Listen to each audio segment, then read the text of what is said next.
Hello everyone. I am definitely forgetting important stuff and I just don't know what it is yet, so I'll have to go find stuff I'm sure that I forgot to grab. Welcome. Tonight we are going to be working in charcoal. Oh, stop trying to make me force ads on people. I try to keep it so that those of you who watch live, you don't have to deal with the ads, just the replays will. So there we go. Anyway, but YouTube keeps trying to get me to do that to you. Tonight we are working in charcoal. I am working on white Inktense. I'm working on the smooth side, and I've started by drawing everything out on a piece of tracing paper and then using transfer paper to cleanly transfer my lines onto the project. And that is very important because if you're doing a lot of sketching and erasing, and especially on white paper, it's going to, one, kind of damage the paper. So even if it's an area you're going to cover with charcoal, you can usually kind of tell where you kept erasing because the paper gets a little bit like pilled up almost. And the other reason is it just, you end up with lines. You can't, like, it just ends up being a mess. Glassine, that's what I have glassine here. I guess that can work. Actually, how old is this glassine? If I used it for oil, I better grab a new sheet, because if I use this for oil pastels, I don't want that getting on this project. So that is kind of the breakdown of why I do the tracing and transfer paper versus just drawing straight onto the project. And even if you wanted to freehand, if you're like, I don't like to trace, draw it on another piece of paper the size you want it to be, trace that, and then use transfer paper, and that gives you that super clean image. That way the paper that you're doing your initial sketches on, you can make all the erasing you want. It doesn't matter if you hurt that paper because that's not your project paper. So that's very important. Okay, let me grab a piece of glassine because that is going to really matter tonight. Now, glassine is a acid-free paper and things don't stick to it. So unlike, oh, I lost it. Unlike if I were to use just a clean piece of Inktense or tracing paper or something like that, that can stick to the artwork and cause smudging and other problems there. And then the glassine, it comes in a roll. All the supplies I'm using are listed in the video description. But the glassine comes in a roll and you can use it like when I ship artwork.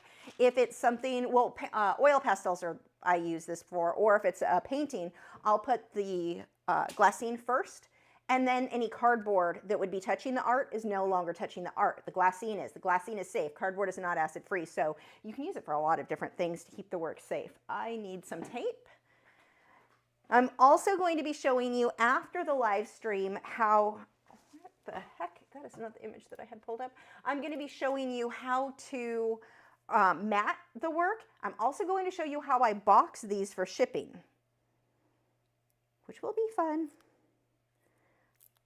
This, if you are within the US, you can bid on this. The starting bid is, I think, $70. I think I put it at 70. And again, it comes matted, so you just pop this in any 8x10 frame. The actual artwork size is 5x7, but once it's matted, it turns it to an 8x10. I'm just gonna kind of, whoops, I don't need it that much yet. You stay over there for now. Okay, so we're going to be using several different types of, Rob asks, how's the good cow? He's a bad cow, and he looks up. He's like, whoops, that's not the button I meant to hit. There's the bad cow. He's a bad cow as usual, but say, I'm good. I'm doing good. Okay, bad cow's the cow print greyhound down there. What am I looking for? Okay, supplies I told you, listed in the video description. Pencils I'm going to be using are the Generals. They're my favorite charcoal. Now, to be fair, it's not like I've ran out and tried a million different types of charcoal. I should. That would be a good comparison video. But I always find myself when I've tried other ones that came in like art boxes and stuff, I just really like Generals. They're just all around a great pencil. I use the white and the different shades of black. So this one is an extra soft. So you've got a few different pencil types you can go with. I'm going to use one that's already sharpened. Extra soft is going to come out, it's easier to blend, more smudgeable, I guess would be a good way to put that. Whereas the harder leads, so let's see, this one is a HB hard. This is going to be one of the harder pencils that I have. That one, it's not going to look quite as dark, but it's also going to hold its point, like a fine point better. Whereas the soft one, I barely touch it and it just kind of melts like butter. Like butter that was left out of the fridge overnight. It's not going to hold its shape real well where the hard one will. So when I need that finer detail or just a much lighter line, I can go with that. Now, another thing that I like to use is the charcoal powder for really, really light areas. So parts of the water, I'm going to be using charcoal powder. Don't worry, if you don't have the charcoal powder, you can still follow along just using whatever pencils you have. Now, normally, when I'm working, you can go through and use a lot of different pencils. Like here's one that's medium. If you're new to using charcoals and the medium, the extra hard, the soft, go with a soft pencil, a hard pencil, and just call it a day, and a white pencil. But don't worry about there's so many different gradients, and I think it can be very overwhelming, and one that's really hard and one that's soft. I wouldn't even, soft to extra soft, either one of those would be fine, would be my go-to. If you really want to simplify it, just take a medium and learn to work with that first. Just getting the hang of using the charcoal, so it just makes it easier for you. Then I've got some shading tools over here. Let's grab those, just your regular blending stumps there. Don't sharpen these, by the way. These come usually in a package. Do I have one over here? I don't have one here, but it's like a little block of sandpaper. That's not for sharpening these. That's for sharpening your pencils. Never these. These don't need to be sharpened. And you're thinking, well, what happens when they get dull? I mean, yeah, sure, that one's a bit dull. It's also probably, I don't know, 10 years old. They don't need to be sharp. Have a separate set. If you need one that's sharp, go buy a new one. They're very inexpensive, and this is from somebody who is trying to save money left and right, so I get it, but they're very inexpensive, and you shouldn't be pushing so hard on it that it's getting really dull. Okay. How do I sharpen the extra soft lead? That's a good question. I sharpen it with my regular pencil sharpeners, but I try to find one that's really got a sharp blade on it because it's probably going to break. You can use an X-Acto knife. Sometimes that actually works better, and I have one over here. Or that sanding block I mentioned is a good option. Kind of makes a mess though. Okay, at least for the soft charcoal. So let's get started on this. I'm going to start with the Orca. The reason that I'm starting there is it allows me to block in my darkest darks, which makes it easier for me to judge the values on the water. If I start with the water first, I'm going to feel like I'm going too dark, when the reality is once I get the Orca in, I realize, wow, nothing's dark enough. So we're just going to start with that. And I've got, this one is the extra soft. Actually, I'm going to go with a medium on this. I am going to have to sharpen it though. I always cringe when sharpening the charcoal in these type of sharpeners because sometimes it works perfectly like this time and sometimes it is a hot mess. Slow. There we go. Okay, so let's go ahead. And the reason that I'm not starting with the soft, the extra soft, yes, it'll be darker, but it's not going to hold its shape quite as well.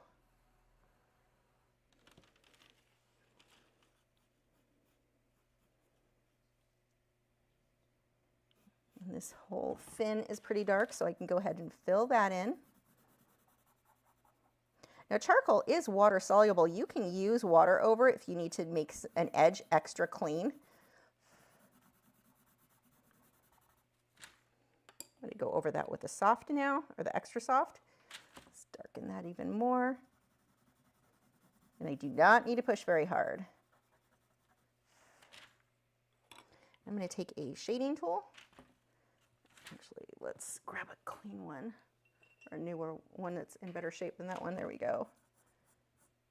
And I'm just going to lightly go over this. I don't need to push hard. This is just going to help smooth things out. And actually, I think I am going to use a bit of water. Let me find a water brush really quick.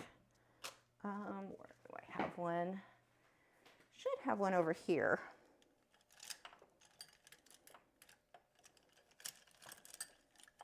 In theory. Here's one. Let's see if it's in good condition. I don't know why that's black. I don't remember what I used that for, but I'm thinking, let's not risk it on this project. Okay, I know I've got water brushes all over the place.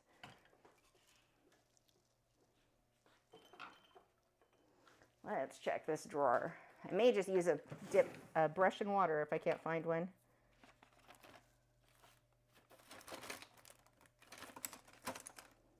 We've got lots of new brushes over here. I guess I could just grab one of those. Oh, that's a rake brush. We don't want that.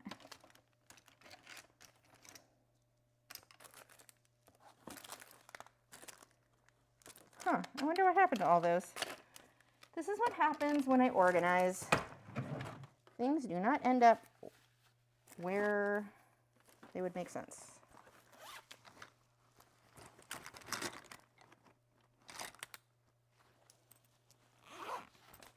Weird. Okay, let me see if I've got clean water over here. I may have to go grab one. Yeah, those are clean distilled water, so I'll use that. And I want to use distilled water on this just because we don't know what's in our tap water. Well, we do. It's a lot of crap we don't want in our artwork. Okay, and I just need any brush that's in good condition. A smaller one. Sorry, I wasn't totally ready for this. I thought I had a water brush over. Oh, and there's the water brush. Ta-da! Okay, after all that, we are good. So this brush is just, I think this is one of the Derwent ones. I really like theirs. This one is just a round and it has water in it. You just squeeze it, but I always dab it first onto a paper towel to make sure it's not too crazy. But this is going to help me get that nice clean edge.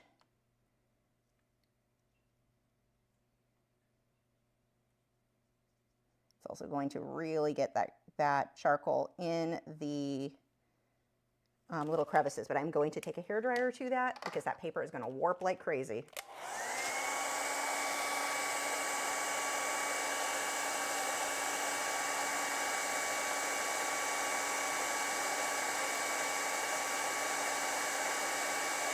Now, I am not going to be doing this on everything with the water brush, just on the edges of the orca so that it's a bit smoother and darker than I would otherwise get, because I do want that to be so dark. Okay, back to the medium. We're going to block that in.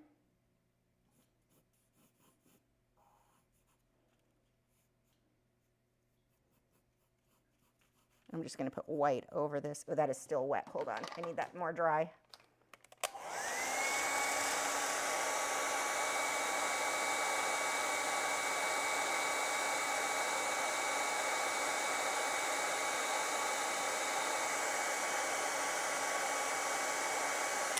I could tell because the paper was buckling up a little bit there. Well, that and it was a little darker from being wet. So 2 reasons I could tell. Okay.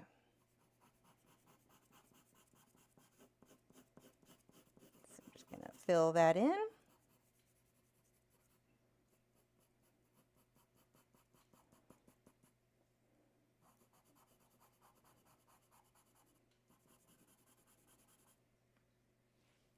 I actually don't know what's going to happen when I blend this with the white pencil. Let's find out. Worst case scenario, I'll go back over it with the black. But my goal is for that just to be a little bit lighter when I go over it with the water. But I'm not sure if that's what's going to happen or not.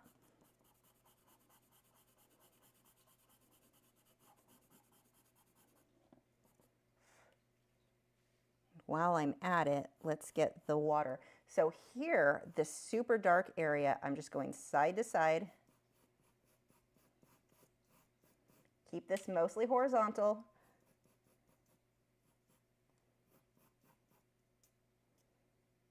I just want to put this on the areas that are super dark. Okay, use the water again. Actually, I lied. I'm going to go over it with extra soft and blend it first and then the water.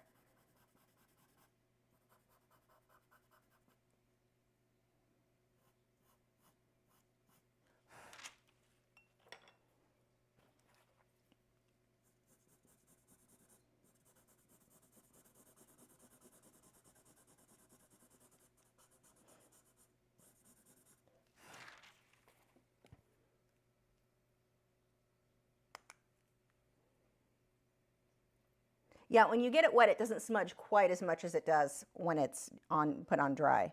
But I can go back over it if I needed more smudging with more pencils.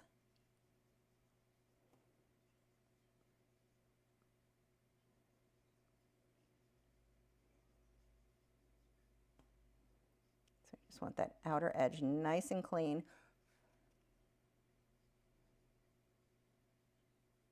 It's a little too much water on that brush. Just dab that onto the paper towel. And now I'm going to go over that with the hairdryer again.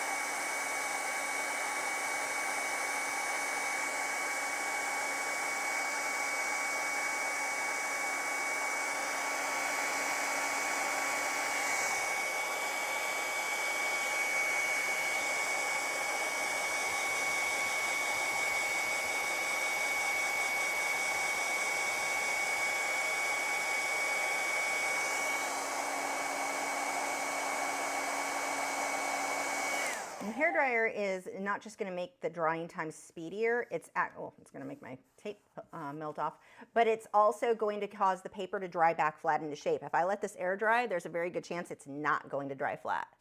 Oh, we have we'll switch from Rob, says for the boys. Do you boys want a super chat from Rob? Yes, yes we do. Okay, back up. Oops, put this away before I spill that. Say thank you. Look at those happy faces. There you go. Good boys. Thank you for biting my hands, cow. Good boys. Okay, lay down. Say thank you. Go lay down. Gibson. Gibson, down. Thank you so much. Gibson. Okay.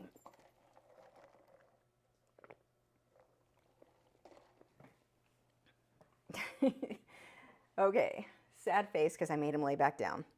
So the white actually did not stay as light as I was hoping it would. Let me change, that is weirdly dark on the lighting here. Give me just a second. I should be able to fix that. Camera 2.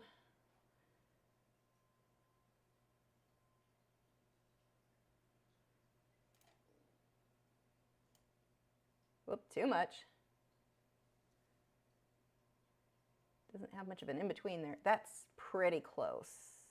We'll see how that goes as we keep working.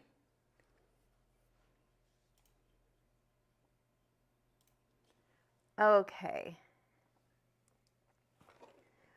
So now we've got all of the water, the really soft areas. There's a few ways that we can do this. One, I can take the charcoal powder and a paintbrush and actually paint it on. Let me see if I've got a small enough paintbrush over here. One that would be suitable for this. Small round or actually this one will work. Charcoal powder is very messy, so just be aware of that. I'm going to dip the brush in the charcoal powder and then I'm just going to dab that a little bit and try to knock some of that back off. And we can use this to start doing a lot of the shading, and it gives you this very, very soft look. When you add shading with the charcoal powder, it erases better too, and it erases very, very clean. I actually didn't grab erasers. I knew I was forgetting stuff. Let me see where I put those. I would like a Tombow mono eraser if I can find those. I'm not sure where they are at the moment. Oh, is it in here? No. Actually, I do think I know where they might be. Give me 1 second. I will be right back. I think I know where I think it's in my art supply storage closet thingy. 1 second.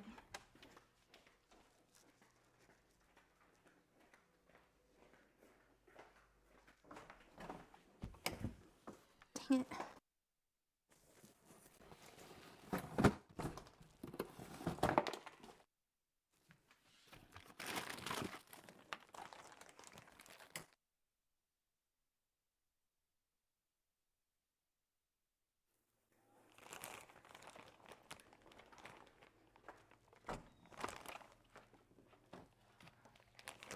Might be in here. I don't think it is now that I'm looking at it though. Nope, doesn't look like it. Okay. Maybe over here. Let's just grab this whole thing and bring it over with us. Oh, yep, there it is. Didn't even have to leave the room. It was right there the whole time. Okay. But when you've done this, when you erase and want a clean edge, it erases super clean, much more so than you would get if you were doing, just my little thing to blow the dust off with, than if you were applying with the pencils. I don't know where my dust blower thingy is. Oh well. So we're going to use this brush. It's actually working pretty good. So we'll just keep doing this for some of the softer areas, and then we'll put defined areas with the pencils. Now another thing you can do if you want really soft areas is just scribble on a scratch piece of paper, pick it up with your blending tool, and then use the blending tool to shade. This is going to give me much more defined lines. So I'm going to do a little bit with the charcoal powder first.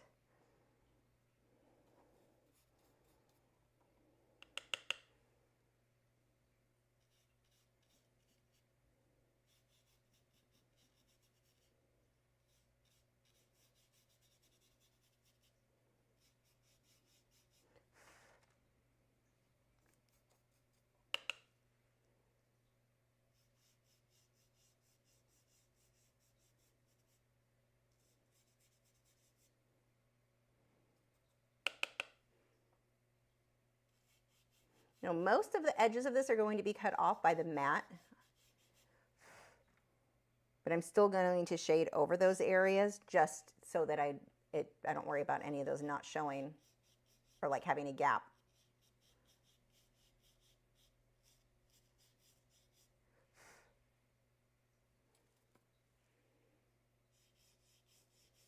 You can see there's a lot of fall off with the charcoal powder.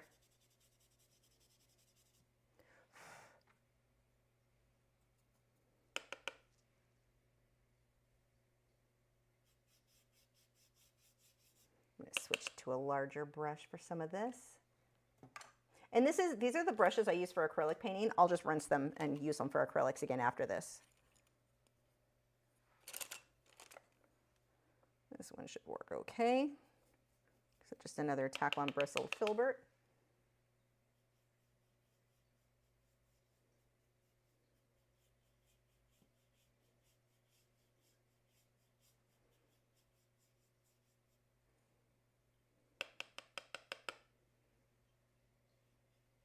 This one's a bit softer than the other brush. It's working much better.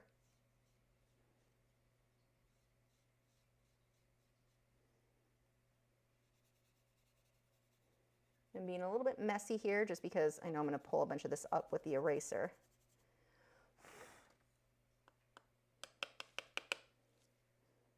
You can make your life much easier when you do painting or when you with drawing.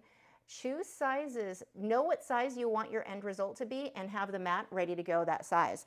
It's easy to cut off some weird random size and then you have to have a custom mat done. It makes things very difficult. I mean, sometimes that's just what the artwork calls for, and so you're going to, that goes with your vision. But in a case like this, there was no reason I couldn't just make this a 5x7 so it fits a standard 8x10 mat. And the 8x10 mat just goes to about here. It cuts a lot off on the edges here. And I just come up with my design in a way that sticks with the rule of thirds, just a nice balance.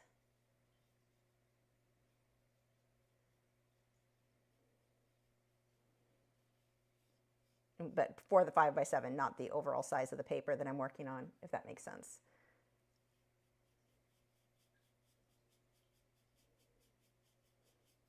Just getting those shadows in there.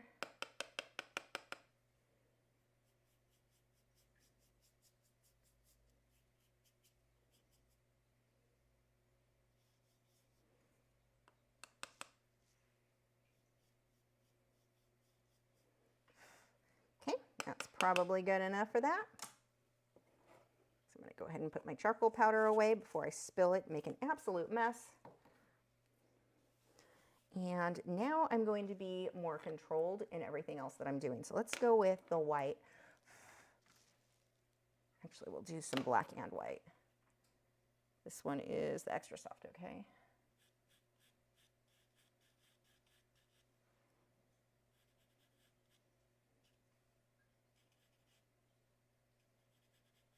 Now the trick with realistic water is not having perfectly drawn ripples in the water, which that helps too.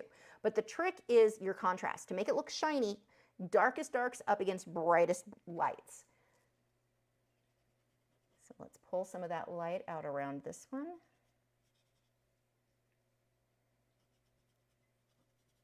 This is just a Tombow mono eraser. So it's got that super small tip there. Makes it much easier to control. Let's get a little bit of the shading on the orca.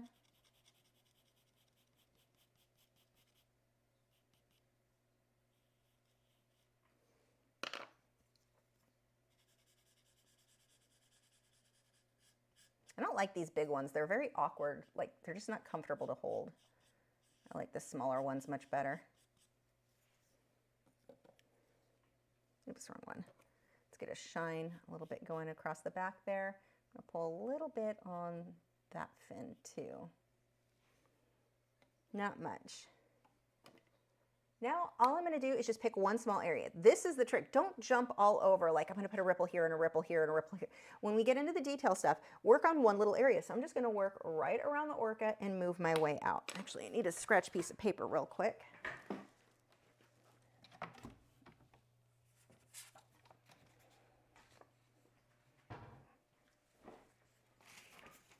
Let's do that side.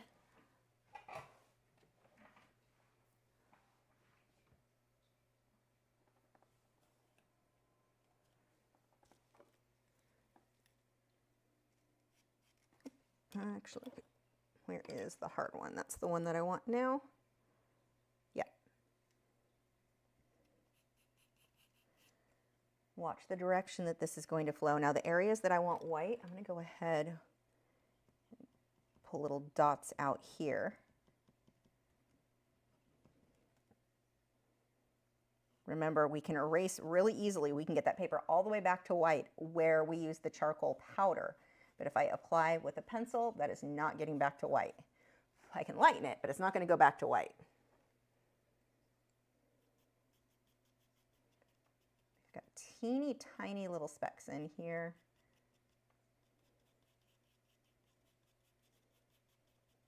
And I'm just looking at that photo. Look at where the lights and darks go.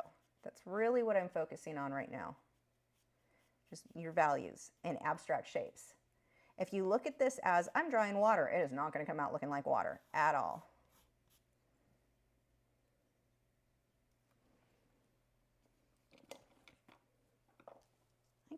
Oh. There we go. I'd rather have one that's really tiny than one that's really large.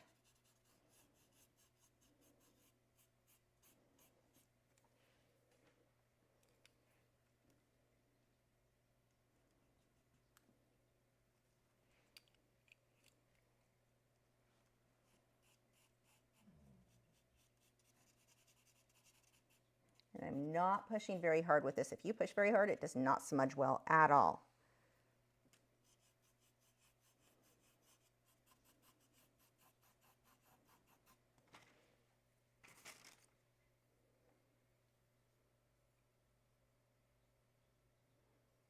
Yes, Jason, I will be putting a coat of Spectrafix over this.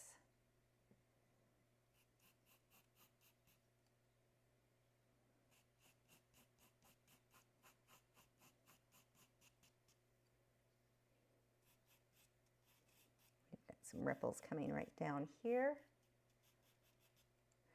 And the cool thing with this, go for close, but it doesn't need to be exact. So don't like stress if you realize, oh my gosh, that line isn't where it was supposed to be. It's not going to be that big of a deal. Just go for close.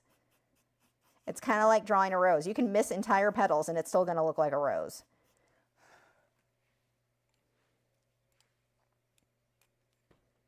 This is one of those projects that's very relaxing because of how much it does not need to be exact to still look very realistic. As long as you get your values in there good, the high contrast with the lights and the darks.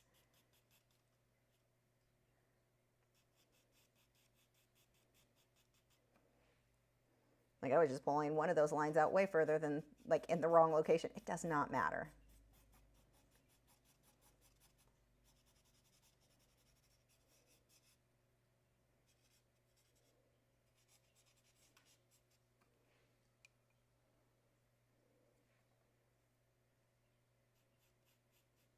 And again, just look at the photo and pick a spot and copy it. It doesn't even have to be the right place. Like I can be doing a wave, looking at the wave on the reference photo that's here, but drawing it up there, it doesn't matter. It's fine. I mean, here you want it to be about the, you know, kind of close, but just because the way the water moves around the whale. But other than that, like it's very forgiving.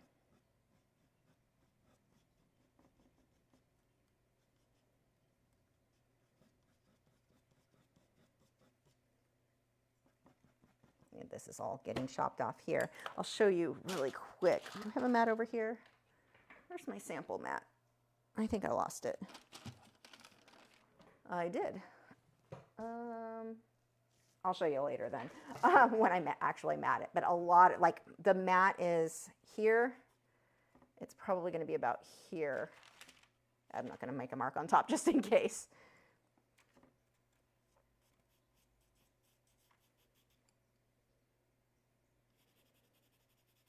Now, right now, as you look at this part doesn't look quite dark enough. That's because what's around it isn't light enough. And that's going to be a common thing when you're painting and drawing. If your lights feel like they're, or your darks don't feel dark enough, it's probably because the lights next to them aren't light enough.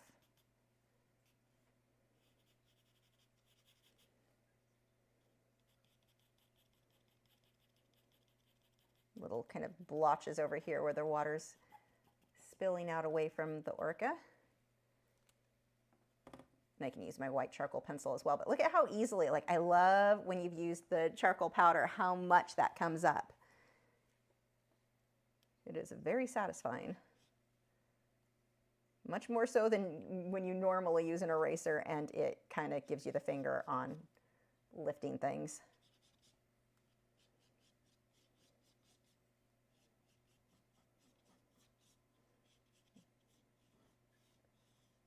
Now be careful not to just be crisscrossing back and forth all over. Be much more controlled in this.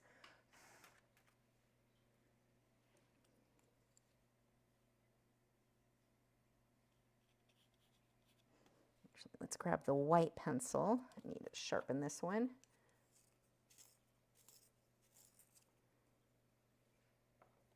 We're going to get a few white lines coming through here.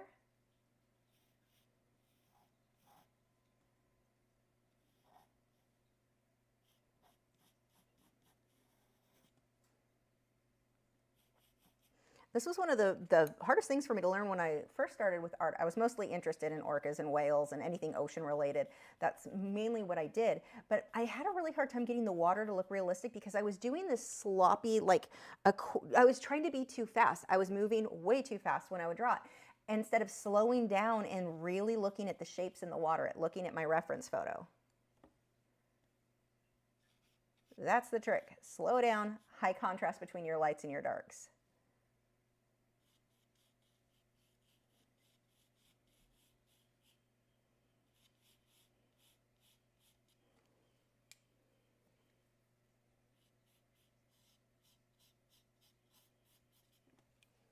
And that line, I'd like it to be a bit more clean, so I'm going to use the eraser to sharpen that edge a bit.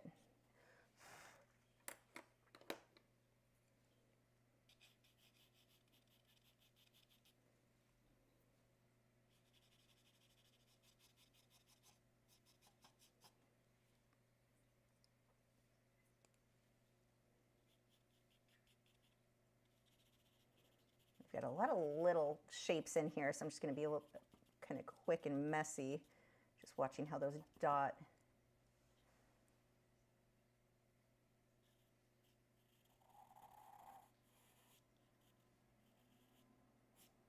Darker shadow there.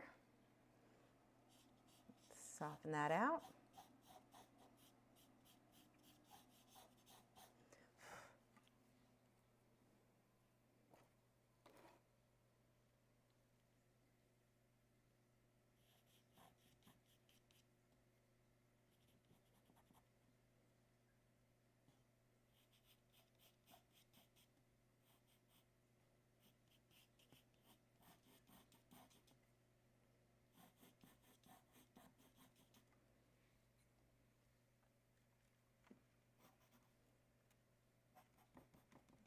Break that up a little bit with dots.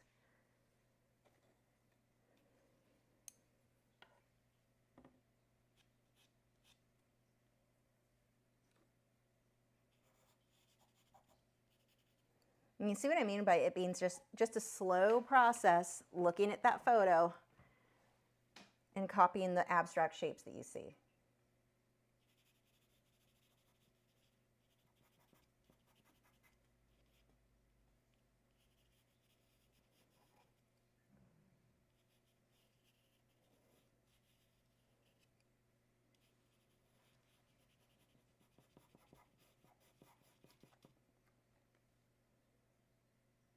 There's not a lot that's has this definite black. Most of these are much lighter. So one of the things that you can do to get much, much lighter is I'm going to take my extra soft, if I can find it, there it is. I'm just going to scribble on this and take the shading tool and lift some of that. And now I can actually draw. I probably just got charcoal over my face. I can actually draw with this so it's softer than what I would get with a pencil. It's kind of shading and drawing all in the same go.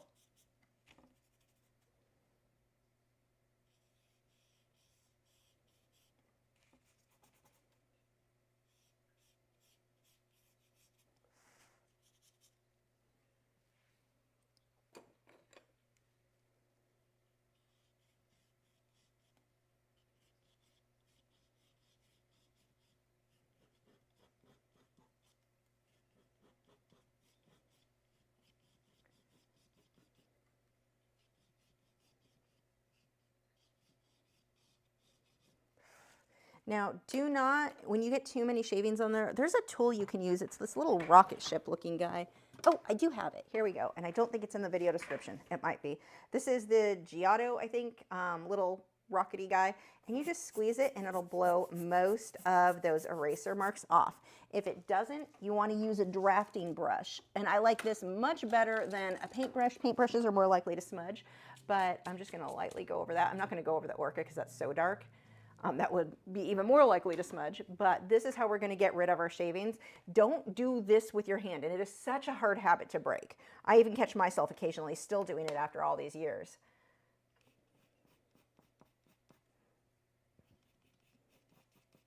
We're just going to keep working back and forth. Just pick one small area and work on that. Like I'm looking at a specific wave over here.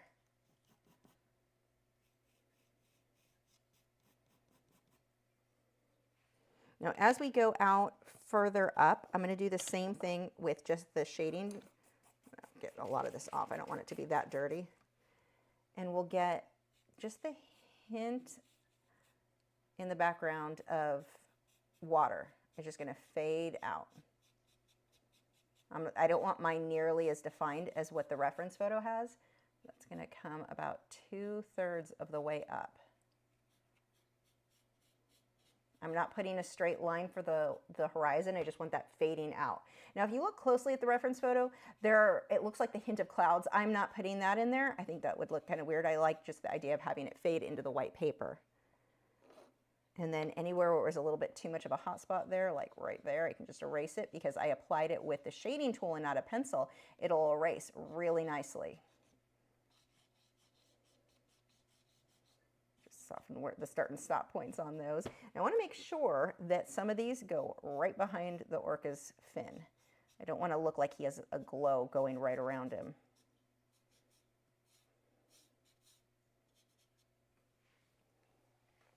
Ow. These are just shading tools. There's not like a name. They're just blending stumps. There are, some of them are called, I think they're the more spiraled ones, typically called, I can never say, it's like tortilla, they sound like tortilla. It's not a tortilla though. Tortillon, something like that. I have no idea how to say it. I just call them blending stumps, but if you look up shading tool, blending stump, any of that should come up on Amazon, and I should have a link in the video description.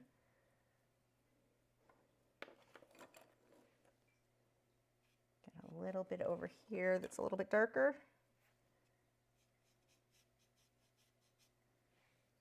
And I need more tea.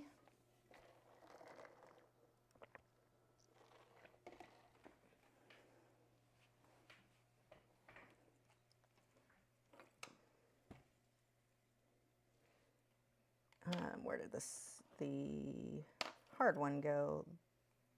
There it is.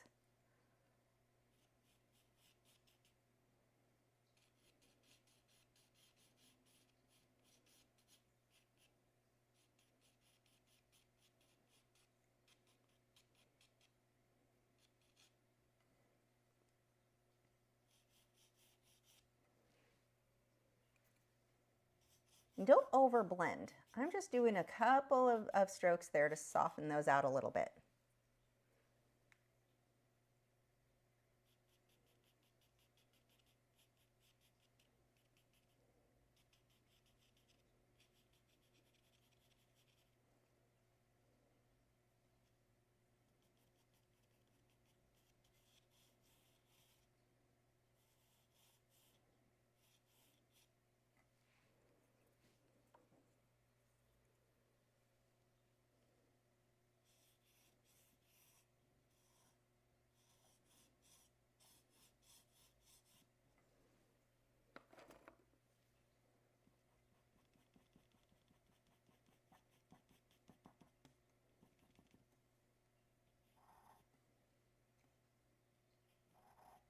I'm going to go over the areas that are already white and just define a few of these a bit more.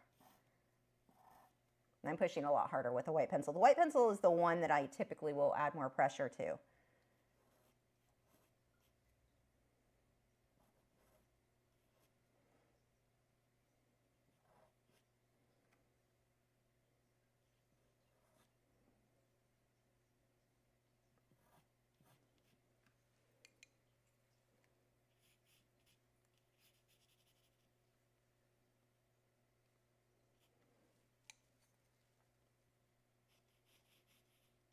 I'm going to go right, I'm going to break up that line right here. And then I'm going to pull a little bit of this white along the edges of some of this. Just so I've got some variation in there and it's not just solid black.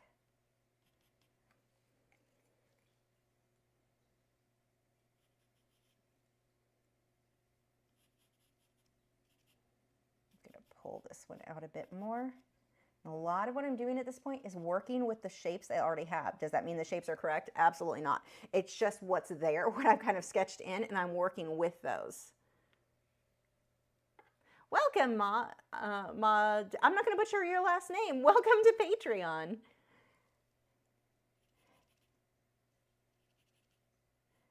If you haven't already, check out our Discord. If you look, the link is on the sketchbook. One of the more recent posts was a sketchbook one, and that's our chat group. So if you want to chat with other artists during the day, share photos of your plants, your dogs, your sketchbook, whatever your work, painting, we're all in there.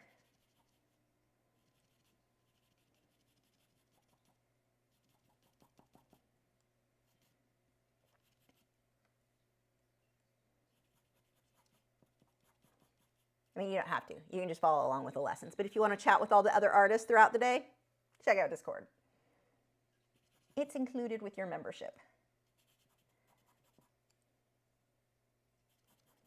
I didn't think I would like Discord as much when they brought it out with Patreon. I was like, sure, I'll add it just because it was in, you know, it came with a Patreon thing. It was already connected. Yeah, no, it's actually really been fun.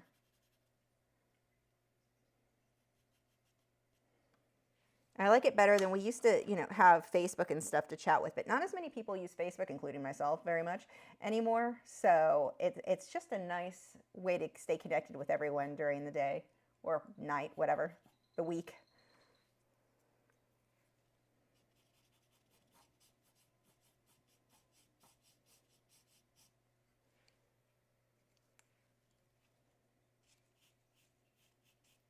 And again, I'm just looking at my reference photo, pick a spot and go for close. Not pushing very hard with this pencil at all.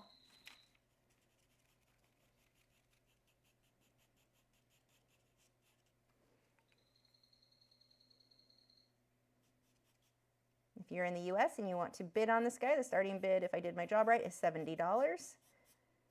And I'm going to actually pack him up when I'm done and mat him and show you everything that comes in the box when you order something from me. I'm making it more and more fun all the time. And for the last two, so there was an oil pastel piece and what was the other one? The landscape, the acrylic landscape. Those just shipped yesterday. So you two should be getting those really quickly. I needed to make sure for the oil pastel, that was like a month ago. I like to make sure that stuff is set as long as possible before I ship it so it doesn't smudge. Plus I always take forever to get stuff sent.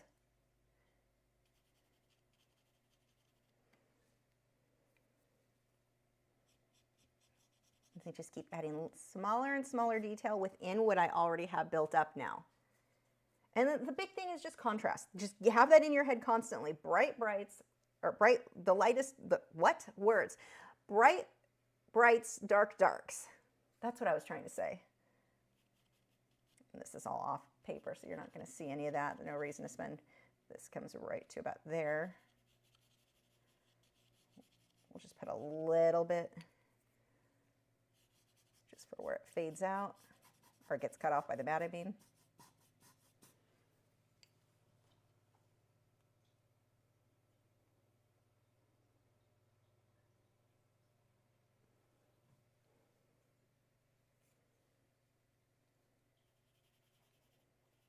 And get some varying shapes in there. Don't make everything the same. That was another thing that took me a while to learn. When I first started doing all of my seascapes in water, I would do a couple of brush strokes and think, wow, this looks great. It looks just like water. I'll just make more of that brush stroke. Well, now it's too uniform. Now it doesn't look like water. This is why, even though you may feel like with me, I've painted and drawn so much water over the years, but I still want a reference photo because I want something to give me a general guideline. It doesn't mean I'm going to copy it exact, but I want to just have something to look at for the movement of that water.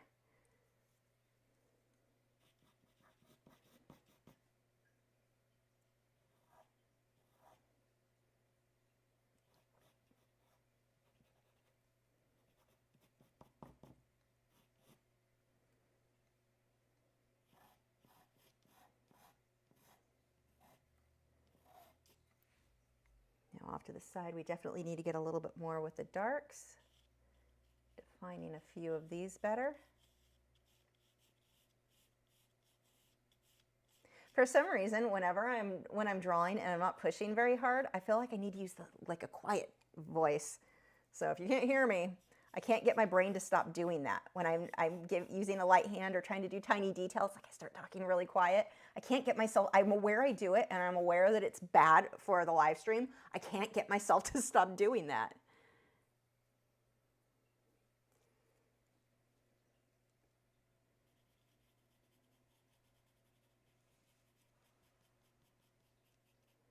Again, look at the abstract shapes because they don't necessarily make sense. I think that's one of the things that as an artist that you have to get over is trying to make all of the abstract shapes in your work make sense. I mean, we're painting something realistic, and so we think it needs to make sense. It's realism. It has to make sense. What I'm working on, every stroke should look like water. But that's not how it works. And it doesn't matter if you're doing a portrait, a rose, water, whatever. It's not going to make sense until you back up and it all comes together. Trust your reference photo and what you see there, where your lights and your darks are. Bright area here.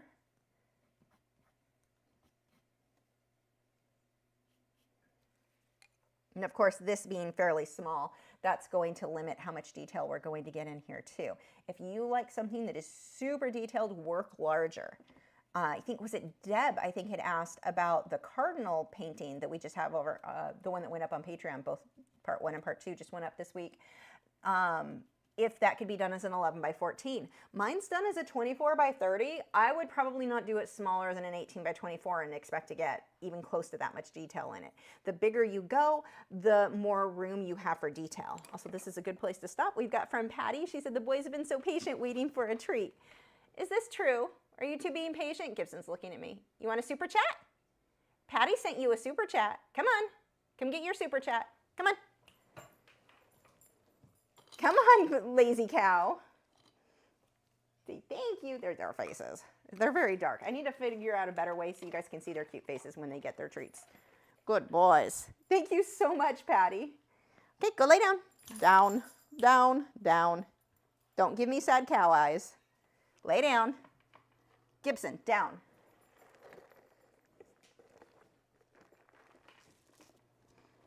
Spend about 10, I mean, this is pretty much, I could call this done, but I'm going to spend about 10 more minutes just fussing over details.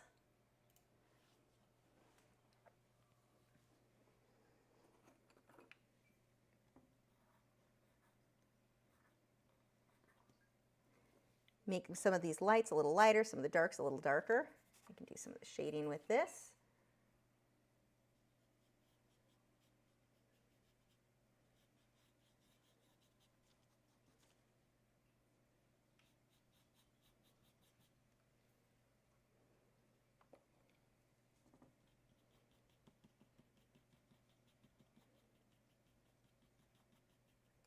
I think this could come up a bit higher. Let's round that off a bit more. And then I'm going to take my eraser, pull that highlight up this way a bit more.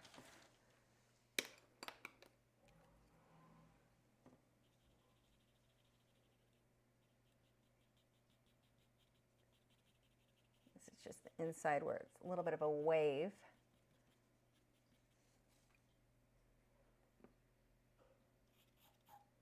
I'm going to go to the soft, the extra soft. I'm going to make that a bit darker.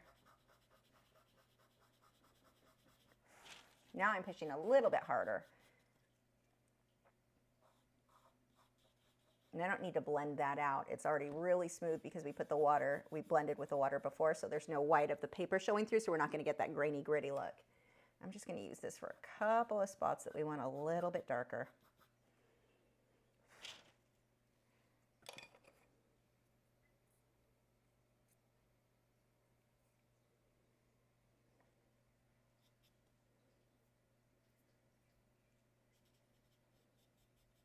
Yeah, after using that big, these ones, I don't even know why, they must have come in a pack. These are just so awkward to hold. These little skinny ones or the medium-sized ones, these ones I really like. They're so much more comfortable. So when you buy packs of these, because on Amazon you can buy all the different sizes, the medium and the skinny ones are most comfortable. I don't like the ones that are super short either. Those, I like something that fits in my hand better.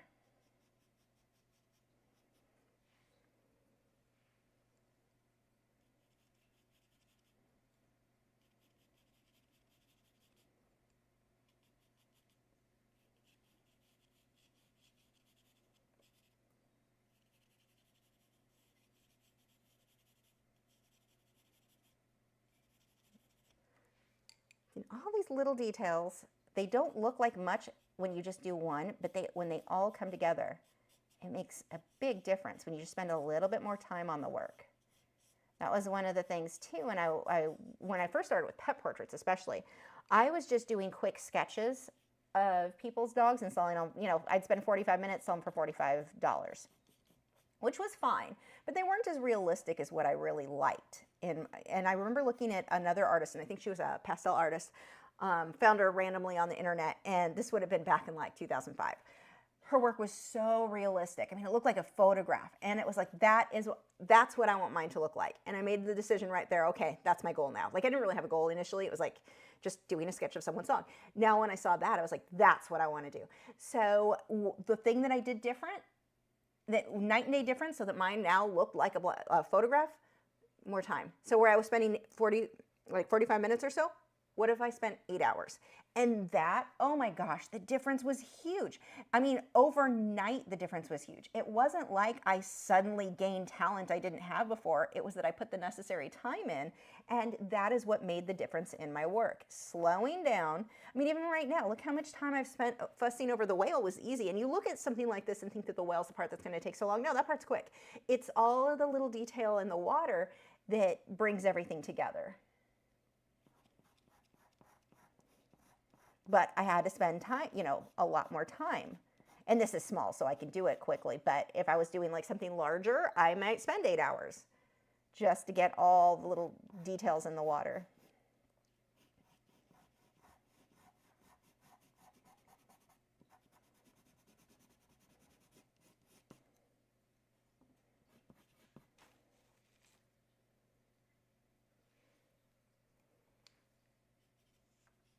What I did there, I just picked up a little bit of the graphite, or not graphite, the charcoal, to load this so I can darken up a bit.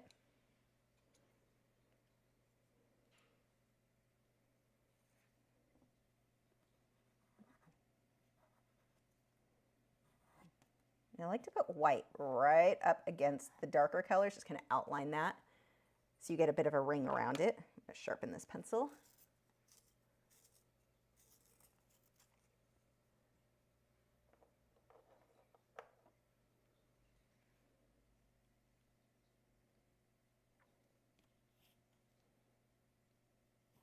Yeah, somebody said, therapy art for you had said, I like that you made his back more of a hump as he dips back down in the water. Thank you. And actually, that's kind of funny that you mentioned that. With me, when I do anything marine life, I am going to be a bit more stylized. I've been drawing and painting and drawing whales and dolphins for since the 90s. So you start developing a little bit more of a stylized look, so I don't go as accurate to the reference photo on those subjects. I'm much more likely to stray away from them intentionally. And that's kind of an interesting thing because people are often, just your question or your comment just made me think of this whole other tangent, but people are often trying to figure out how to come up with a style. And the style happens over the years of painting and drawing the same subject over and over and over again. I mean, I've painted at this point thousands of whales and dolphins.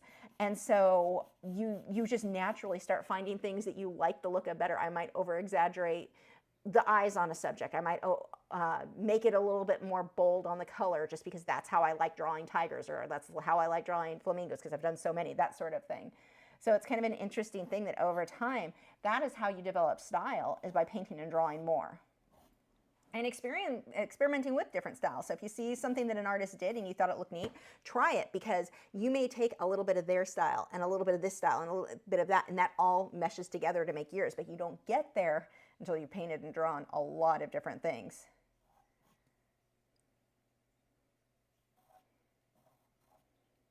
I tend to, on both whales and dolphins, over-exaggerate the tail. Those fins I tend to make a little bit longer, a little bit more curvy than actually a lot more curvy in many cases than what they really are. And that's just personal preference. And that's how I drew them for so many years. I know it's not accurate. I just think it's pretty.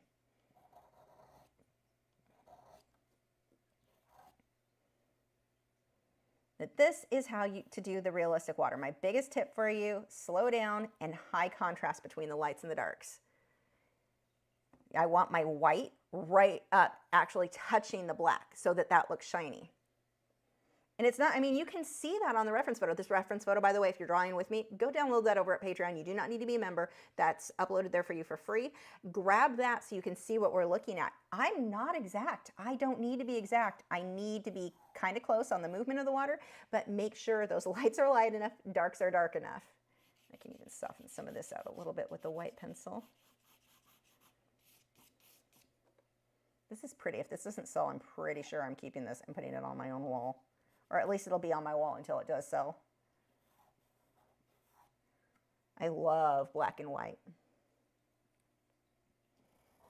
I have a dark teal, no one's surprised. It's kind of more closer to green on the color wheel. Like this teal room in here is closer to blue as far as teals go. My bedroom is a little bit closer to green.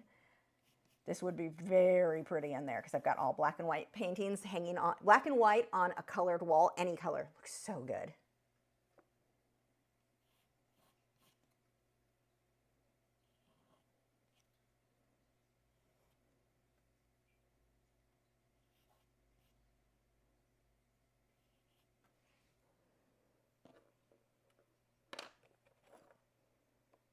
So if you're ever decorating and you're trying to figure out how to get multiple, like different things to look good together, you do this with family photos too. Let's say you're into home decor and you still like because I'm not one for family photos. I was actually just talking to a friend about that this weekend. I was like, no, look around, there's no family photos here. Because she has suggested I do a portrait of Matt and I. And I'm like, I don't put people photos on my walls. I don't know why, I just don't. But I think there's something wrong with me. Which is funny because I love my family. I just don't have photos of anybody. They're all on my phone. But anyway, moving on. If you're having a hard time, like you like doing the home decor stuff, but you still want the family photos, if you do them in black and white, it'll make everything look like it goes together instead of being such a quilt of different things. Black and white it just looks so pretty on walls. Okay, this line here is, you don't work anymore.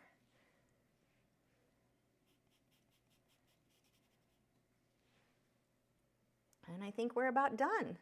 Okay, when I sign this, I've got two tricks I want to show you guys, and then I'm going to mat this and box it so you can see how I ship things. So the first thing that I need to do is take my mat and figure out where exactly that's going to sit. Let me move that out of the way. Okay, I left a mark here. I need to erase this because I don't want that to show. Just turn that into water.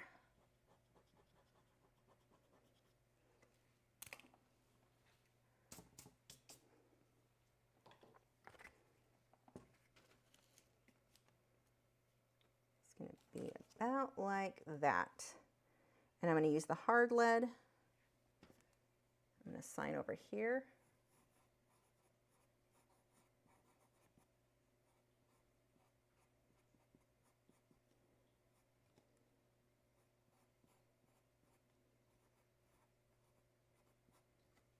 Okay, and now, see, this is why I have to put the mat up, because if I didn't, I would have naturally signed down here, but it would have gotten cut off by the mat. I need to know where that mat goes.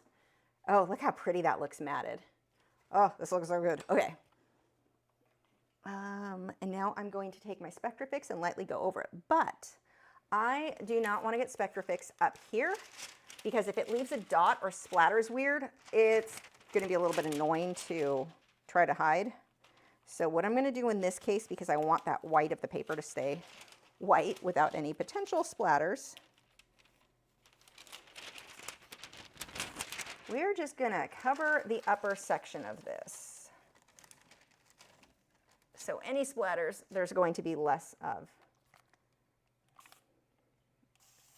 And the reason that I go with Spectrafix is it doesn't really darken things like some of the other fixatives can do. Now I need to take the hairdryer to dry this so that it's flat.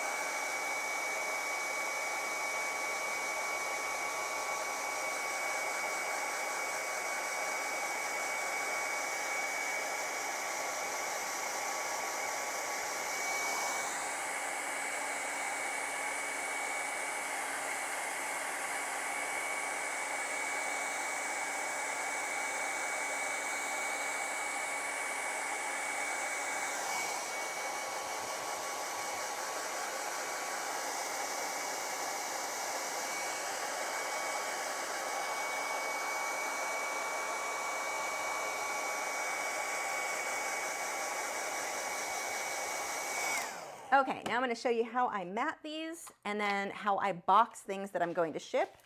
Again, you can bid on this if you want to own him. You may want to wait and see how I box them, because fun stuff goes in that box. You may be more tempted when you see what else you get. I don't know. I just want to make it fun when people open the boxes. Okay. Let's put some of these away. I need to get these pencils out of the way first. I got to clean up my little workspace.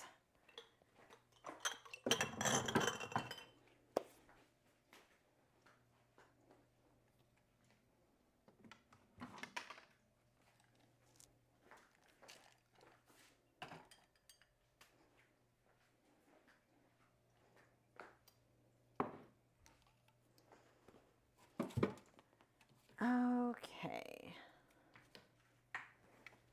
Oof, that didn't go where it was supposed to. Now let me get this camera going. Okay, we are good.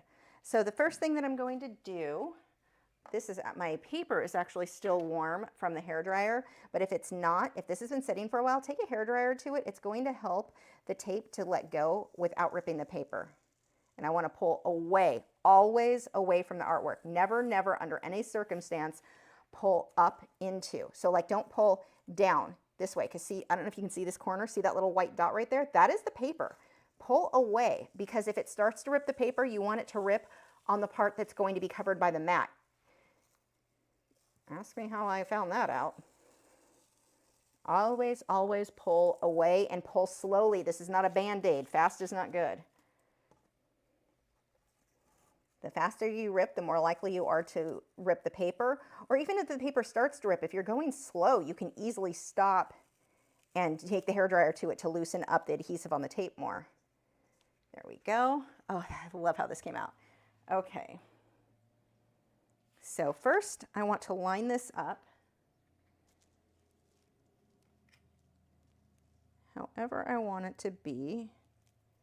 I'm going to slide this down and straighten it once I flip it over. Now I'm going to double, whoops, see that moved. I have to double check now. No, that actually slid to an okay position. Go up a little bit more.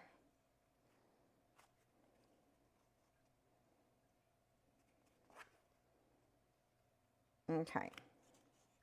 Now I'm going to make sure that every single thing I use for matting this has to be acid free. So you can see in the tape, well, maybe you can see it even says pH neutral in there. You don't want to use regular like Scotch tape or anything like that. You end up with adhesive that starts to cause the artwork to yellow over time. It makes it get really brittle and you start getting a lot of yellowing. Let me get the tape started here. Hold on.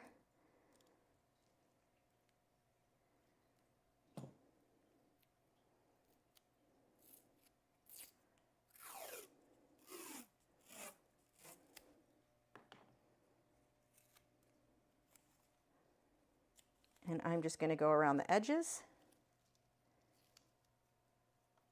making sure that's nice and flat. Now, I always use mat board, and not everyone does this, and it will elevate your work so much. When somebody opens the package with your art, you want them to feel like they're getting something that's super like fancy. I mean, it's a luxury item. Make it feel luxurious. If you buy, like, have you ever ordered anything from like Estee Lauder? I get their face lotion. When you order from them, it's like you're opening a present. And this is the feeling you want with your art. Your art is a luxury item, so try to make it feel luxurious when somebody opens that. This, with the tape, not looking so luxurious. This looks pretty tacky. So we're gonna cover that, and I'll show you how. And this is a step, it costs a little bit more, but not that much more considering how much fancier it's going to make your artwork look. I'm gonna double check that everything's okay there. Yep. And actually, let me do this really quick. I feel like that's a little bit too white. I just want to soften that. Perfect. Okay. That is overexposed, by the way. It does not look that bright white in person.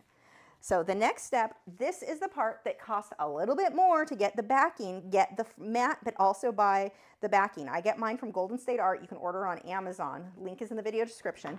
And get the one that comes with the backing and the bag. So I'm going to start by putting tape down all the way around. I want to make sure this sticks. And this is another one. This is a photo tape, so it's acid free as well.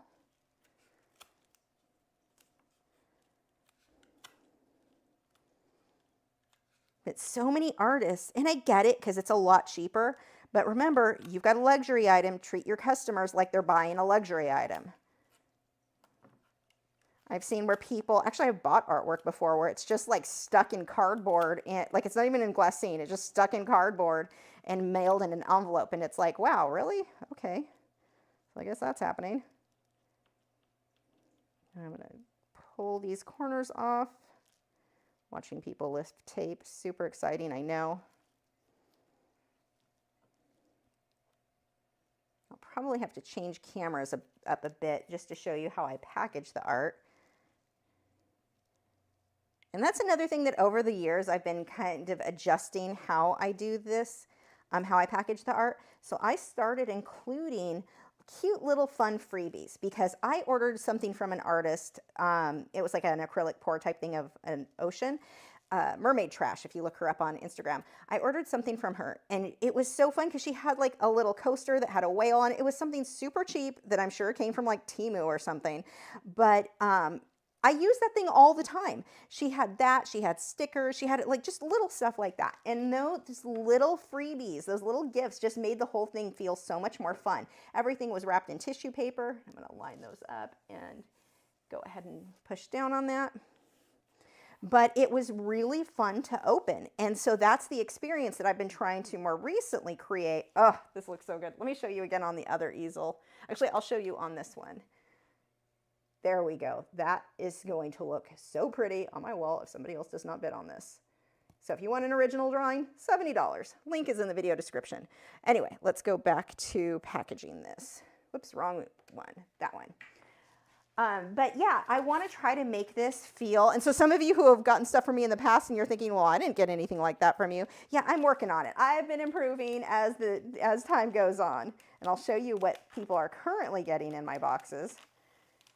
I mean, yeah, it eats into my profits a bit, but I think it's so fun. And then I get all excited for when the buyers get the item, because it's like, it's just fun. It's like, I don't know, you know that feeling when you're excited to give someone a gift? That's what it feels like when I send them these. Okay, so sure, I could send it like this, and this is nice, but let's make it fancier. So I'm gonna do two things. First, when I ship my artwork, I am going to wrap it in cardboard, even though it's going to go in another box. I really want to make sure that this does not bend. So I buy, and I get this on Amazon too, I get sheets. It's just cardboard. Now, if you do a lot of shopping on Amazon and you get cardboard boxes, you can save that, keep those and cut it down into size. Let me get another, where is tape? Wait, I think it was over here. I had it earlier. Where did it go? Let's see. And you can do this too, even if you're not selling your art and you're just like sending it to friends or family for gifts and stuff. I think that it makes it really fun. Okay, oh there, that'll work. So what I'm doing right now, not pretty at all. But I need to do in order to protect the art. Hold on one second, I'm just trying to get my tape up.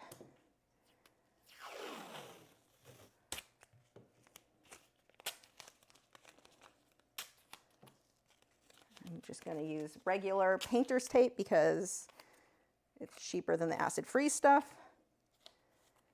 So I'm going to line that up. So now my artwork is packaged in cardboard. If something punctures the box, or if something in the box, because the stuff I'm going to put in it, if one of those pushes on it, it's not going to damage it. This should keep it nice and safe. So 2 pieces of cardboard on either side, because I'm paranoid you could probably get away with 1 piece. But again, paranoid, and yeah. So let's see. Oh, what is this? Oh, bid for auction. Somebody's getting this. Yay. Okay, I don't feel like I'm boxing it and it's going to sit in the box for weeks. Well, actually, I probably would have pulled it back out though, because I would keep it otherwise. Okay, so the next thing I'm going to do, I have tissue paper. Of course, it's teal because it's me. I'm just going to take 2 sheets of this. It's a little wrinkle, but that's okay. I want it to look like it's a cute little like wrapping paper. You could use real wrapping paper. The tissue paper is, I don't know, it just has a nice touch to it. So I'm going to wrap this like I would a present. Where is my tape?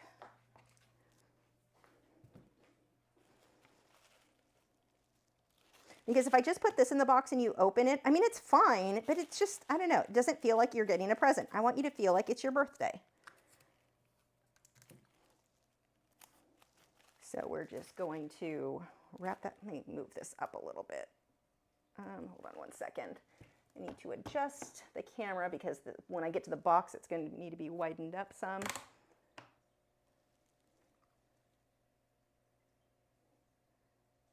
Let me tighten this. Hold on one second. This is really loose in there for some reason. Why are you loose? Not sure which part of this is having an issue. Okay. And we're just going to, just like anything else. And the nice thing is here, I've done tissue paper. There was one time years ago, I did a custom portrait for somebody and I wrapped it up like this in tissue paper, and I used twine to wrap around that, kind of like a bow. It was really pretty. The knot from the twine left an indent on the artwork. I had to redo the artwork.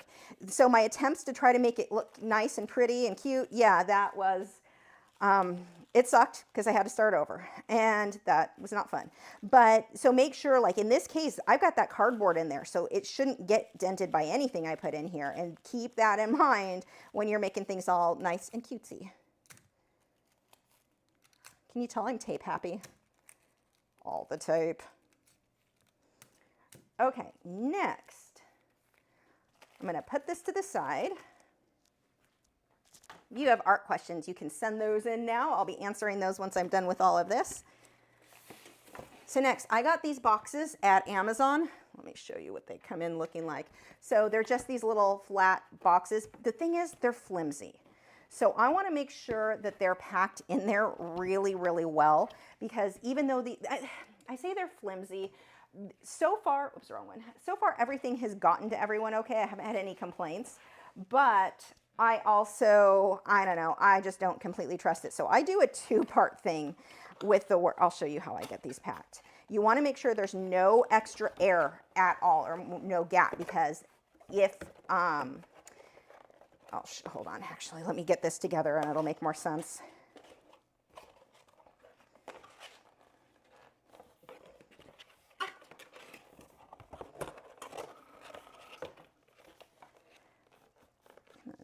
All the way in. Okay. Oops, not quite. I know, super exciting, right? Okay, so using this by itself, if there's nothing in there, it squishes in too much, and so it can kind of collapse stuff. It's actually, this is small enough. Once it's together, it is actually fairly firm. Like that, when you look at it this way, the cardboard looks thin, but it's fairly okay, but I still want to make sure everything's packed in tight in there. I don't want open air. So I've got, if I have a lot of bubble wrap, I always say bubble wrap when something comes from Amazon or whatever. I save it and reuse it, but I don't like to buy it myself. So I just get this papery stuff, again, on Amazon. I should put links for all of this in the description. I'll have to go back and add those. But you get a roll of that for, it's not terribly expensive. And I just want to stretch that out and stick that in there. Plus, I think it looks nicer than bubble wrap. So that, and now I can put the art, which I moved and I lost. Where did that go? Oh, it's behind me. So now the art fits in there perfectly. And I'm going to put another batch of the weird netting stuff.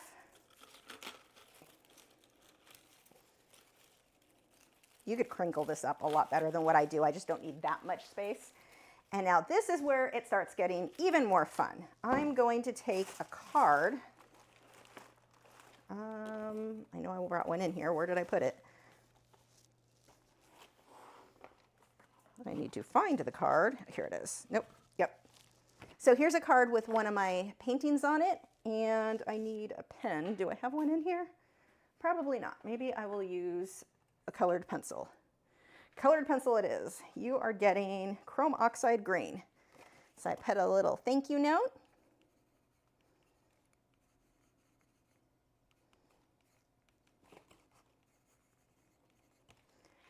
Put the pencil away before I lose it, because that never happens. And then I'm going to fill that card with a bunch of stuff, of stickers. I'll show you in a second. Let me find, whoops, my bees. That comment will make sense in a minute. Whoops, everything is falling off my table because I'm not used to working at this table for this. What am I looking for? Oh, the rest of the stickers just went flying.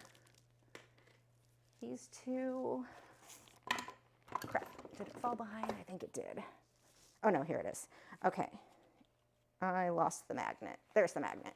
So this is what I stick in the card. I've got a glitch sticker. These ones are really nice. These are Sticker Mule stickers. So those ones actually printed real, like those are amazing. Then I've got, let's see, this sticker says paint something weird. This one has a glitch on it. This all has my art on it. Pick up your pencil and draw. This one says the only way to waste art supplies is to not use them. Zombie snail saying draw all the things. Glitch again, art supply hoarder. And then I've got this really cool holographic, I can't say that word right. It says Lachri Fine Art. It has the, oh, wait, there we go. I don't know if you can see the octopus. And then I've got a cute little magnet for your fridge or whatever that says layer until it looks good. And that's not on camera. That you can't see there. Anyway, it's Glitch. It'll be clear when you see it in person. And we're going to stick all of that in that envelope. So that goes in there. And then in addition to that, I have this cute little key. Look at the little sea turtle keychain. Is he not adorable? Super cute. So he's going to go in there. And now you can see why it's so important that I have that cardboard in there to protect the artwork, especially with this, because that ring, any of that could damage it. So we'll just stick him in there. And I've got a little bee friend for him. I found these on Amazon. They're just these cute little bees. And the last thing, do I not have it over here? I brought it in, and where did I put it? Actually, I may not have brought it in. It's my favorite part. This one will have to work. A little pin. You can't see there. Hold on. Let's do it this way. It's a little glitch pin. How cute. There, it's not in focus. You can kind of see. Maybe this one will show better. Yeah, there you go. There's the glitch pin. So that now goes in the box as well. And that is not in focus. Come on, camera. Consider focusing for me. That would be amazing. What is your problem? Configure video. Let me fix that because it's apparently got some issues with wanting to be focused at all.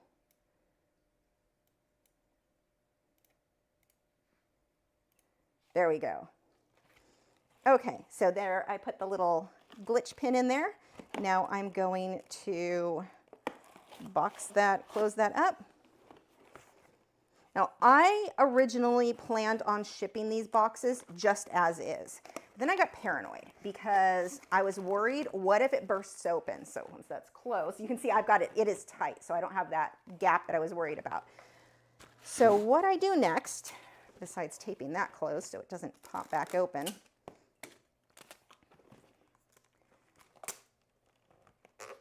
close that. Now I've got these bags. I was trying to avoid using plastic and using things that are more recyclable and all that, but I don't know about you, but my post office likes to destroy everything. So, and I don't trust them not to put it on a wet porch if they bother to deliver it at all. So I stick it in these plastic bags. Of course, it's teal. And I'm just going to close that up. So this part doesn't look as nice, but it's better than having it get wet and ruined. This is sealed pretty well. So if it's raining where you're at, I'm assuming you're not in Texas because it doesn't, actually it did rain here this week. And I'm just gonna fold this up.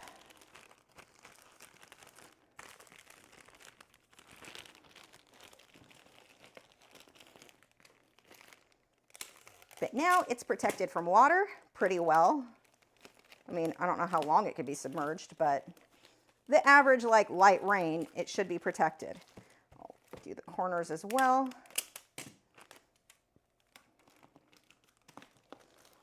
Oops, let's get all of this edge nice and smooth.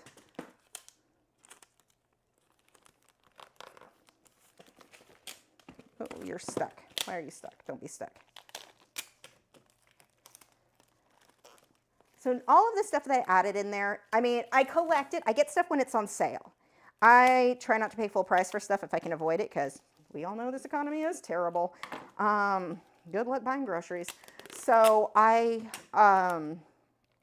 wait until there's sales, whether it be sales on the stickers, and then that is what you get. The label, of course, will be on top. But I wait until there's sales on the stickers, like Sticker Mule. You sign up with them. I think I have an affiliate code with them. I think I started signing up. Maybe I didn't finish. I don't know. But I love the quality of their stuff. They cost a bit more than what I get from Vistaprint, but they're really nice. So here's the box that will arrive at your door. So it's cute. Like, you know, it's from me. And of course your address will be on it. But I try to get things when they're on sale. So Sticker Mule is constantly having something on sale, and that's the only time I buy things. Like those little turtles, when it was Amazon Prime, I bought enough to get me through, like, I think about 12, a total of 12. So that's going to be enough to last me for a couple of months, and then I just wait till something else is on sale. They've got a lot of cute little stuff like that. And I try to get stuff that I would want, because I don't want to just put trash in there, like those bees, because I love bees. Sometimes their eyes fall out. You may have to glue them back in. Sorry if that happens to you. It's a little disturbing. Zombie bees. But, zombie bees. Oh, that needs to be, maybe we need that for Halloween, a Halloween project. But, yeah, it's not that expensive. Like, all of that stuff, it does add up. I mean, you've got the cost of the box. You've got the cost of the packing materials. The cost of all of that does add up. But if you buy it in bulk, by larger amounts, it's not as bad. And with these ones, I get the size fits that size art, because it's the live stream size that I use all the time. You can get other size boxes on Amazon. Those are not going to be like the fun colors on the outside, but they do have other sizes for different size paintings. So it's a good way to go. If you've got a lot of boxes from Amazon, like your own, like stuff that shipped, sometimes you can make your own depending on, like cutting it down depending on the size of the painting. But for bigger things, then that I just find it's easier usually to buy from Amazon, like the big ones. So yeah, that is how I pack my artwork. That's how I mat it, pack it, and that is whoever wins this one tonight, that is what you will have. And it's already packed, so I actually might ship it in a reasonable amount of time, which is unusual for me. Okay, so let's go ahead and go through answering your art questions after I have a drink of tea.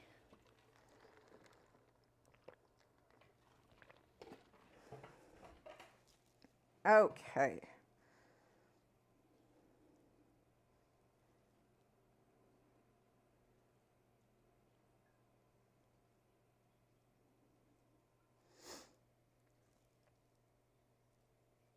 First, we have from Angela said, when you are human figure drawing, do you still sharpen your charcoal pencils or do you use a razor blade? It depends on what I'm doing. It depends. I'm lazy. I like to sharpen as much as possible so I don't cut my finger off with a razor blade, but that's because of my own personal issues.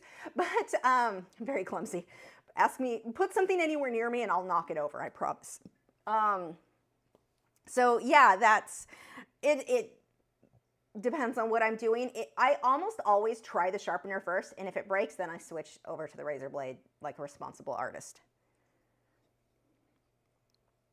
Jason said, with the question answered about the size of artwork, does the perspective get filled in by the person looking at the art so that there is too much detail?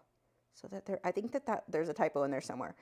Yeah, okay, so if I understand your question correctly, when the artwork is smaller, we're not putting in as much detail, but yeah, the viewer naturally is going to fill a lot of that in. We want to create the illusion of detail, and that's going to be true no matter what. I mean, when I do like the bigger painting with the cardinal, I don't have all the detail that's in those trees. I'm not going to paint in every little leaf. That's going to look actually really weird on a painting at that size.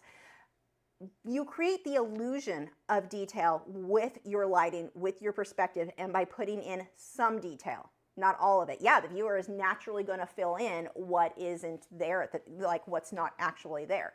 So it gets weird when you start getting trying to fit in too much detail can start to actually make things look less realistic when it's like packed in super tight. It depends. There's not a one for sure always right answer, but yeah, it's the viewer will naturally kind of look at it, and if you did a good job with your values, if you did a good job with the general drawing, yeah, they're going to fill in that any missing detail on their own without even realizing they're doing it. What are you doing, dragon? I hear you climbing around.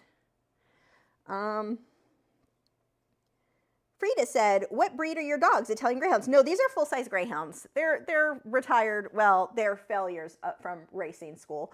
Yeah, full-size. I did used to have Italian Greyhounds. That was the last breed I had. I got that, 2005, I had gotten Jessie. So unfortunately, they have left us. That was very sad, but they don't live forever.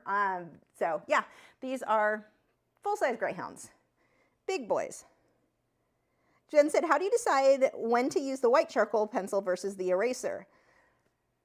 I find I can usually get better detail with the white charcoal pencil, so I will often go on with that.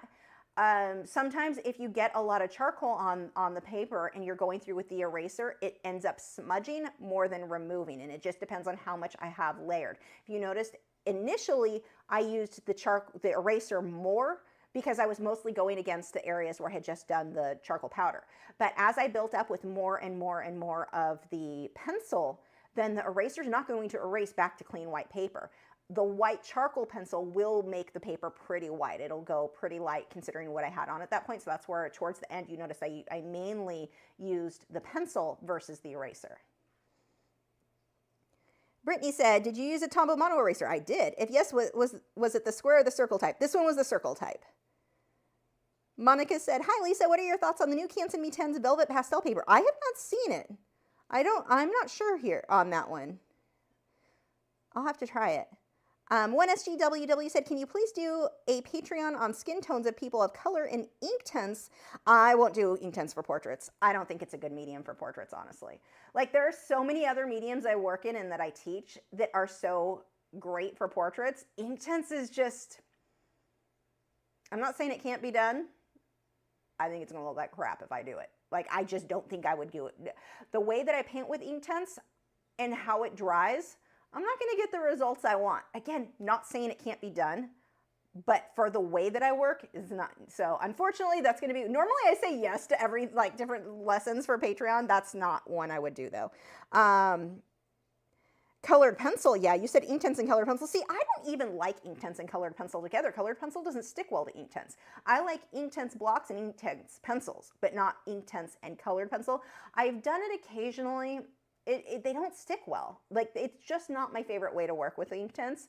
I definitely prefer watercolor and colored pencil, but when it comes to Inktense, I like Inktense blocks and Inktense pencils. But for portrait, like, if I was going for something stylized, they'd be fine. If I was doing a real sketchy look, like, you could get some cool looks with portraits. I'm not saying it can't be done with Inktense, but it's not the style I work in and that I'm real comfortable teaching. I like my lessons to be something that I know what I'm talking about, and that I feel like I wouldn't. I would be just like, let me explode Inktense all over the paper and hope for the best. So probably not on that.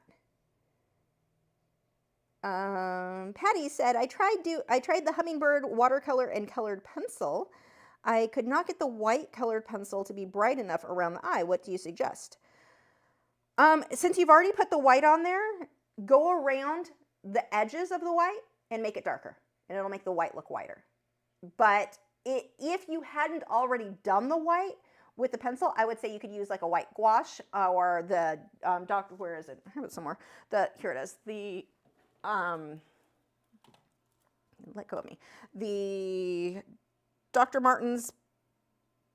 P.H. Martin's bleed proof white. That works really good at making, this is my favorite, or white on watercolor if your pencils aren't showing up well enough. But at this point, you've already put down water, you've already put pencil down. Don't put this on top because you'd be putting water base on top of wax base. It's not going to stick long term. Instead, make what's around the eye darker and make the inside of the eye darker, and that's going to make the white lighter. Yours doesn't have to be white. It doesn't have to look exactly like mine to still look good. As long as you can see that there's a little bit of a difference, like in the ring, that it's a little bit lighter, you're good. Art Therapy for You said, you're very generous with your freebies and very thoughtful. Oh, thank you. Zombies, make it happen. Also Patreon. Yes, Patreon. So speaking of Patreon, if you have not heard of it already, for as little as $6 a month, you get access to all 400 longer lessons. So these are going to be the more advanced stuff. I'll show you the one that just went up today. This is my cardinal painting. I still need to paint the edges black. I need to get a good photo of it. The lighting was terrible this week, so I couldn't, but this is the lesson that just went up. This is not great lighting in here. You can't really see there, you can kind of see a little bit better with the wallpaper and the torn paper there. But this lesson, it's 2 parts, it's a long one, that is now available for members over at Patreon. For as little as $6 a month, you get access to all over 400 of my longer lessons in all mediums. I've been making lessons over there since 2014, so there are a lot of them. And yeah, there's different reward tiers you can choose. Some of the reward tiers, like the stickers you saw, come in some of the rewards. The mini prints is one of the rewards for the higher tiers. postcards, like you've got all kinds of stuff you can get. For $6 a month, you also get 5 reference photos each month and access to our daily sketchbook prompts. So if you have a hard time like thinking of something to draw, something to sketch, every day I've got a list every month I put out where it's got ideas for you to draw, and you can share those. You can chat with other artists in our Discord. We have a Patreon member only Discord group, so you can chat with us about art, plants, your dogs. I'm always posting photos of French fry and all the critters there. So definitely check that out. Again, for $6 a month, it gets you 5 reference photos, videos, every single video that I've made, every video I will make, as long as you remember, and the sketchbook prompts. So that's a lot. And then again, the higher tiers have different rewards, but for $6, every video. So none are held back from you. So check that out, patreon.com/Lachri. I just actually updated to my Patreon video library. So if you go to lachri.com, go to Patreon and then the video library, you can see all of the lessons there in the different mediums. So it makes it easier for you to find stuff.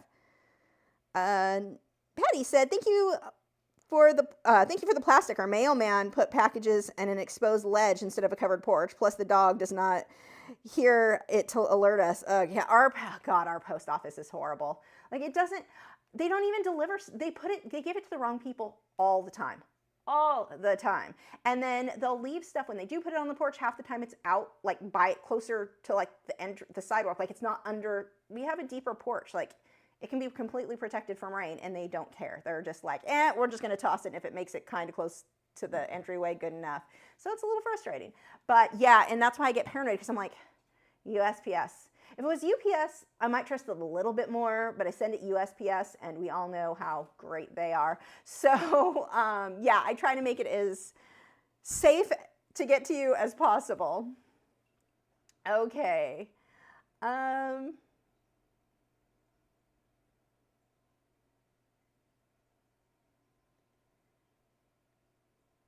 Oh, when SG said separate lessons. Wait, what were your lessons? Let me see. Skin tones of people of color in Inktense. In colored pencil, absolutely. Actually, I already have some in colored pencil. I have a little girl, I think she was an Indian girl. Beautiful little girl. She's in colored pencil. That lesson is already up and ready to go. I'm trying to think, I have another little girl who's super, super pale, like me level pale. That's in colored pencil. I think the background is airbrush, but the little girl is in colored pencil. I've got another little girl who is like, no, it wasn't her sister. That's a different girl. But I've got a few different tones on there. I think the little Indian girl is the darkest that I went on the skin tones in colored pencil. So I will look for other portraits that I can go, like, get some more variation in colored pencil. Colored pencil is great for portraits. So yeah, I can do all skin tones there. So that's it. That's actually, let me write that on my list. Where did I put my list? Here it is. And now I need a pencil, which I don't have over here. Let me grab one real quick.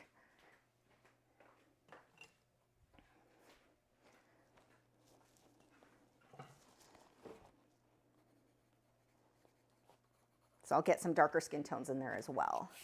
Okay. Let's see. Karen said, I was late today, so I'll have to rewatch. I used to do charcoal cats when I was a girl. Oh, that's fun. Yeah, charcoal's so great for every subject. Like that, they're wonderful. Juanita said, what projector for tracing do you recommend? Also, such a fan. Glad I found you again. Oh, yay, thank you. Projector, so the projector I'm using, the only one that I know for sure that I would be like, this is great, is the Artograph one, but they don't make it anymore.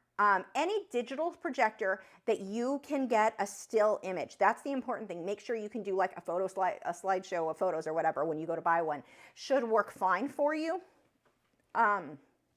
The one that Artograph makes now, it's a lot less. The one I have, I want to say it was $700, $750 about years ago, back when the economy wasn't what it is now. No, I'm not going to shut up about that. But anyway, that one is amazing, but they don't make it anymore. And so Artograph has a new one that's like $550, so way cheaper. But somebody, I think one of you guys told me, they sold to another company and they said it's terrible. If I were to go buy an art projector, that's the one I would still get. But I don't know. I don't know. I don't know. Like, there were a lot of complaints about the one that I have, and overall, I like the one I have. Yeah, it's got some quirks, and I figured out the workarounds to make it happen, make it work. But when it works, like when I get it set up right, it's so good. So I don't know. Again, any digital projector that has a static image should be okay as long as you can adjust the tilt of it. When SGWW said thank you. Oh, boys, you get another super chat. Gibson's all falling asleep. You want me to bring it to you because you're sleepy time now? Here. I'll bring you your super chat. Here you go. Oh, the sleepy boys. We'll just lay here and eat our treats. Thank you so much. The boys, thank you too. This is normally during the day. I bring their treats to them in bed. Like, they just wait there for me to bring it to them. Lazy hounds. Greyhounds are the laziest. You'd think they'd be super hyper. No, that is what they are most of the time. Let's see. Whoops. Oh my gosh, my thing is being all weird. Oh, thanks, Nick. Okay. Let's see. And one of the next things I need to do, so I just did the acrylic painting one. We need a good colored pencil lesson coming up soon. And I think we had a few suggestions. What was it? Pen pastel and colored pencil of French fry DJ wanted. We had requests for a creepy fairy, for a dragon, realistic oil pastel of an animal, red panda, and pen pastel and colored pencil. So, ooh. French fry, I need him to get a little older so I can get good photos. I do have some good photos, but he's still got his baby feathers. The red panda, maybe that's the one I'll work on next. So we'll get some colored pencil projects for you over on Patreon. How old are the hounds? They are 6, I think. I think they're both 6. Let's see.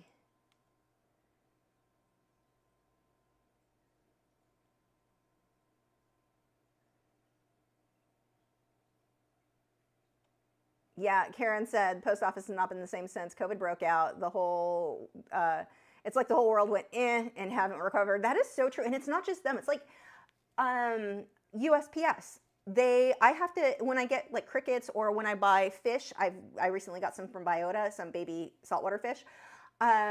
You have to have that stuff overnighted. When it was super hot here, anything like that has to be overnighted. And luckily it was the crickets and not the fish. They did this too, but they were delayed, and they were delayed to, their flight was delayed or whatever. So I paid for 1-day shipping, and they don't guarantee stuff anymore. I don't know if they changed it, but once COVID hit and they didn't go back on a lot of those policies, they're just like, meh, didn't get to you. You still get to pay for 1-night shipping, even though it really ended up being 2-day. My friend ordered fish. His were supposed to be delivered, the baby fish from Biota. He's up in, where is he? Minnesota? I don't know. He's up north somewhere. His was delayed. Luckily, the fish were fine. Biota packs everything really well.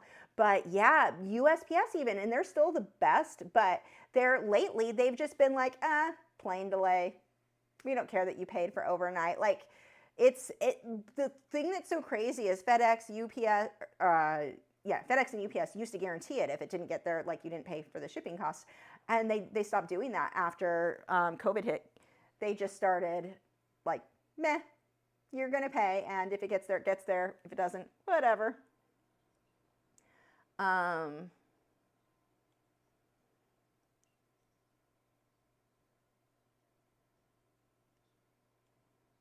Let's see. Sue said USPS has lost my mail twice recently, but I discovered that Google Maps here has the apartment building misnumbered on the map, so they use that. It's not surprising. Yeah, and they did for us. The street behind me, or in front of me, I don't know what you would consider that. The numbers are the same. It's just a different street name, and so they keep going back and forth. We had one USPS.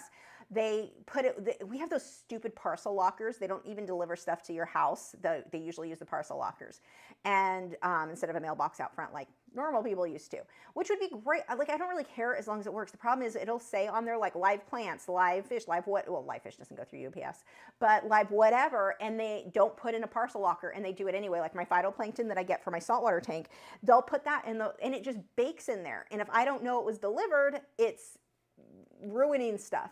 But they also are putting the mailbox key in neighbor stuff. So I had something come from Bulk Reef Supply the other day, and they put it in the wrong box, or they didn't even give me the key. Like, it said it was delivered. So, and that's the problem. USPS is saying it's delivered. So the seller could be like, it's out of my hands. I've got a delivery notification. Like, I'm not giving you my, but luckily Bulk Reef Supply's got the best customer service. So it's never been a problem with them. But this is not the first time that happened with their stuff. My neighbor was apparent, whoever got the key in their box, opened it, saw it wasn't there. So luckily they didn't take it. However, they were too lazy to walk it 3 houses down at my house. So I had no idea it was sitting in an open parcel locker for 3 days. And I'm like, why? This hasn't come yet. Where is it? And I finally looked up the tracking. It was like, oh my gosh. And I'm like, wow, even my neighbors are crappy. Like, we deliver stuff. If it gets in our box, because it happens all the time, we just walk it over to the neighbor's house, because otherwise, how would they know? Like, it's annoying for me to have to do the post office job, but how would the neighbor know? Doesn't know that something's sitting in the wrong parcel. Yeah, I just happened to look that day. I'm like, let me just look at the open parcel. There it is. My package was just sitting open for anyone to take. So my neighbors suck, and I don't know which neighbor did that, but like, I don't think it's anyone directly around me. But yeah, that was lovely. Let's see. Brittany said, the current Postmaster General is making a lot of mail go through one smaller facility in lots of the U.S. Here in Georgia, a lot of people are not getting their mail. Gosh. Are getting it late. He made the mail here go through. Okay, you got that one. How about a turkey or horn of plenty? The horn of plenty has never really, it just makes me think of Fruit of the Loom. And isn't that one of those things? Was that never on Fruit of the Loom? I think that was one of those, not butterfly effect. What is it called? Where we are all certain it used to be a certain logo and it really wasn't. I can't think of the name, that phenomenon right now. But that's just what I think of with those. But a turkey is a good possibility. Let's see.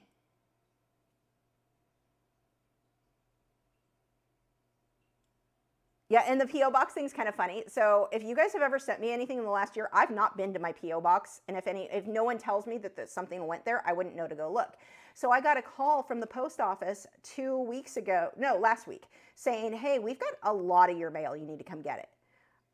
We go, they're closed on Saturdays. They're not even open at all on Saturday. That's the only day, Matt. They're open during hours Matt's at work. There's no way for me to get that mail. I'm like, well, toss it, I guess. I mean, that's probably what most of it is. Mandela effect, that is what it is. Okay, thank you. Yeah, Sue could do pilgrims. Yeah, if I want to get canceled. But yeah, yeah, I don't know. So if you've sent me anything and it comes back to you, I'm sorry.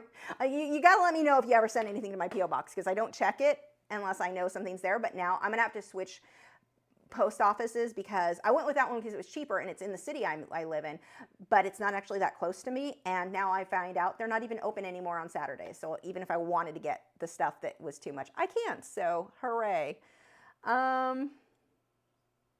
Priority mail now takes longer than regular mail. Really, I've used it several times and it takes longer every time. I send your boxes. So when I ship stuff to you guys, like this guy that'll go, the orca we did tonight, that one, which I would show you, but he's boxed up. You just have to rewind because the orca's now in here with his bee and his sea turtle friend. But yeah, where was I going with it? Yeah, I send it priority, and I've had those take like a week to get there. I'm like, wait, why did I pay for 2 days if you're going to take? I hate the post office so much, but whatever. Let's see.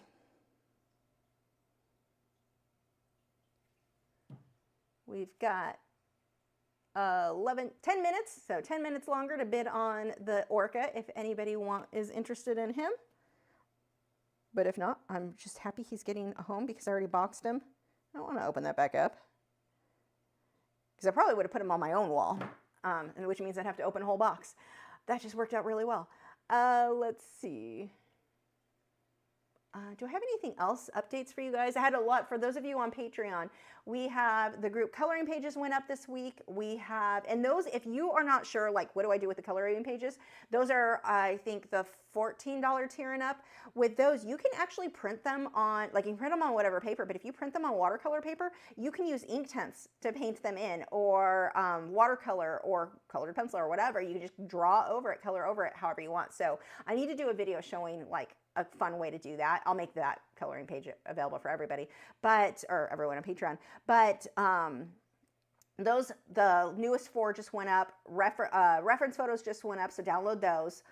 The group challenge went up for, that's the $9 tier and up. And what else went up? The sketchbook prompts are all ready to go. So definitely check those out. What else? Other update. Oh, if you go to, what is it? Lachri.com/Patreon-video. Just go to Lachri.com, and then at the top where it says Patreon, you can go down to Patreon videos. That's all updated with all of the new, like the most recent. I think every 6 months I go through and put the last bunch of videos, so it makes it easier than searching through on Patreon. So that is there. I'm trying to think of any other updates. I think that's it. We're just going to stare at each other awkwardly unless you guys have questions for the next 9 minutes, 8 minutes.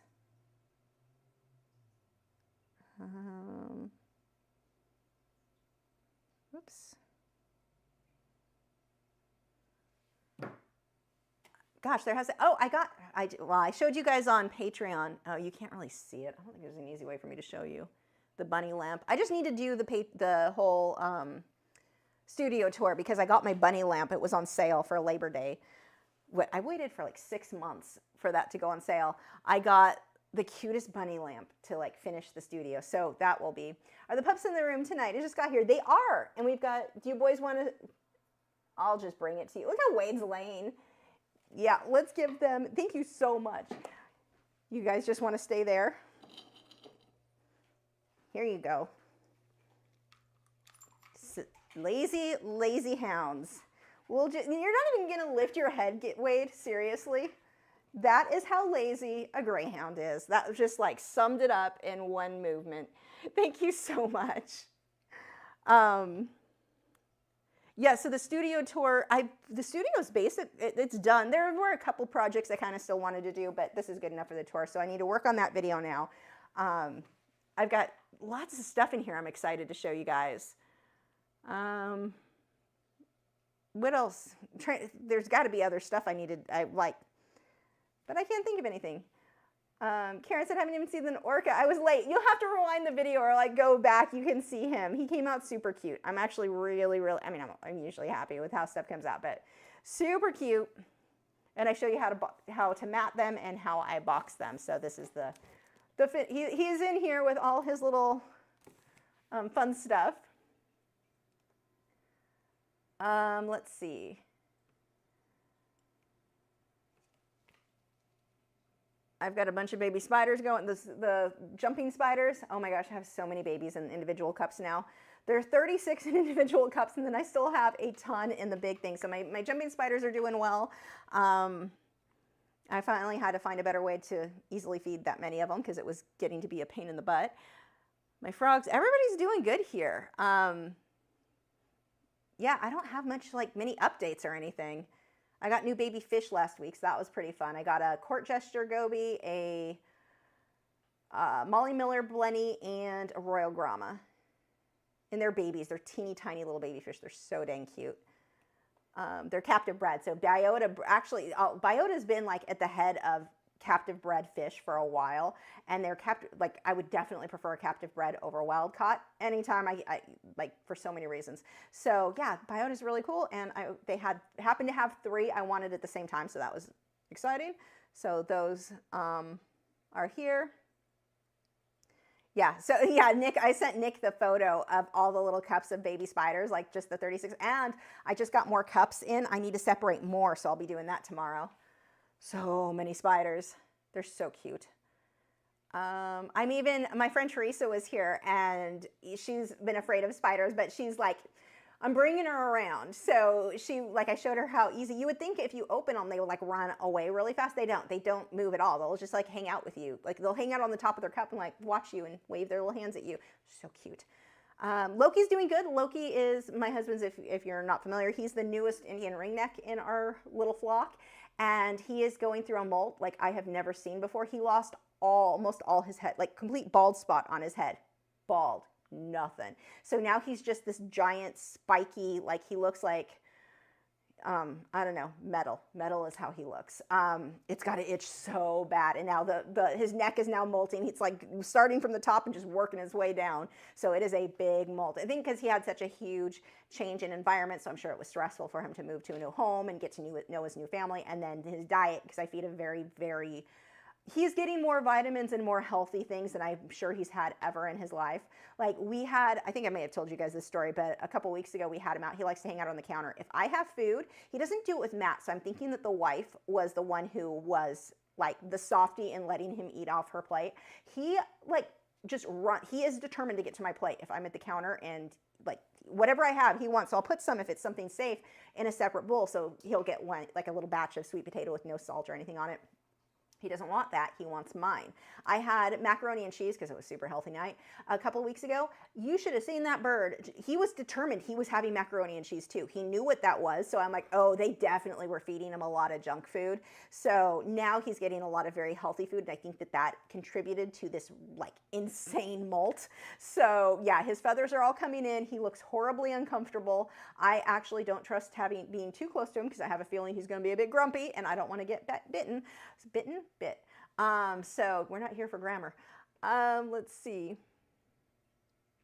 Karen said, okay, someone said you can put golden satin glazing liquid, slow drying extended for acrylic color. She said if you apply it to pages in coloring books, you can then watercolor those pages.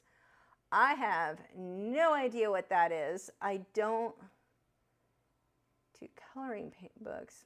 I have no idea anything about that. I would say print it on watercolor paper, and then you don't have to worry about that. You just paint it normal. Let's see. Nick says he has a clutch of fledgling blue jays flying around. Man, are they ugly and loud. I call them the screaming memes. Oh my gosh. We get mockingbirds here. I love those guys. I think that's our state bird. Let's see, 9:58. Let's go ahead and wrap this up. Thank you guys so much for joining. Congratulations to whoever won the orca, and it's all packed up and ready to get to you. So I will probably send that fairly sooner than usual. I should box things more often during the live stream. That takes a long time, as you saw. Like when I have to box several of those, I may spend 2 hours just boxing 4 things, but it's very, very time consuming. But congratulations to whoever is getting that guy. I'm excited for you. It's really pretty. And there's fun stuff in the box. And make sure to check out our moderators channels. Links are in the video description. We've got Joseph Fincham. He live streams Mondays.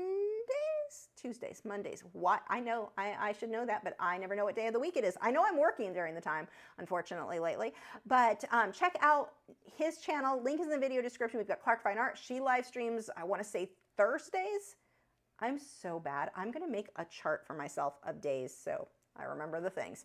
And Nick doesn't upload regularly, but when he does, it's good. Definitely check that out. Links are in the video description. Thank you guys so much for joining. Make sure to check out my Patreon, patreon.com/Lachri, where you get access to over 400 of my longer, more detailed lessons in multiple mediums. All of that and all the new ones instantly when you sign up, along with a bunch of other rewards. And I think that's it. Is there anything else? I don't know. I'm going to go play with French Fry. French Fry is in the other room, probably falling asleep because I'm late in there to hang out with him. But thank you guys so much for joining. Leave a comment for what you want to see. I know I got a lot of suggestions for Patreon, but I also need suggestions for the live stream, what you guys would like, what subjects you'd like to see. Of course, it has to be something I can get done in about an hour, so it can't be too detailed. But leave a comment on that, and I will see you guys next week.